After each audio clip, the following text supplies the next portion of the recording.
ഇത് വെച്ചാണ് നമ്മൾ ഇന്ന് ചിപ്സ് ഉണ്ടാക്കാൻ പോകുന്നത്. കഴിഞ്ഞ പ്രാവശ്യം നമ്മൾ ചക്കച്ചവണി വെച്ച് ഉണ്ടാക്കിയിട്ടുണ്ടായിരുന്നു. അത് വൻ ഹിറ്റ് ആയിരുന്നു, എല്ലാവർക്കും ഇഷ്ടപ്പെട്ടതായിട്ട് അറിയിച്ചു.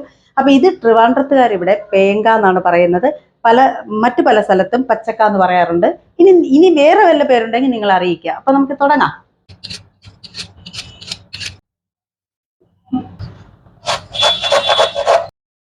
ഇതുപോലെ നീളത്തിൽ വേണം സ്ലൈസ് ചെയ്തെടുക്കാനായിട്ട്. അത് ഈ ഒരു ഇതിൽ വെച്ചും വേണം.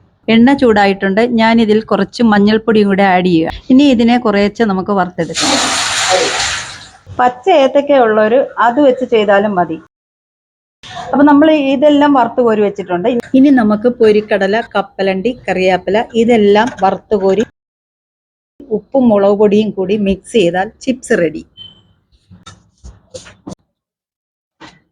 എന്തേ പെട്ടെന്ന് നമ്മൾ തയ്യാറാക്കിയില്ലേ? ഒരു മായവും ഇല്ല, മന്ത്രവുമില്ല. എല്ലാവർക്കും ചെയ്യാം, ഈസി ആയിട്ട്. Okay, by.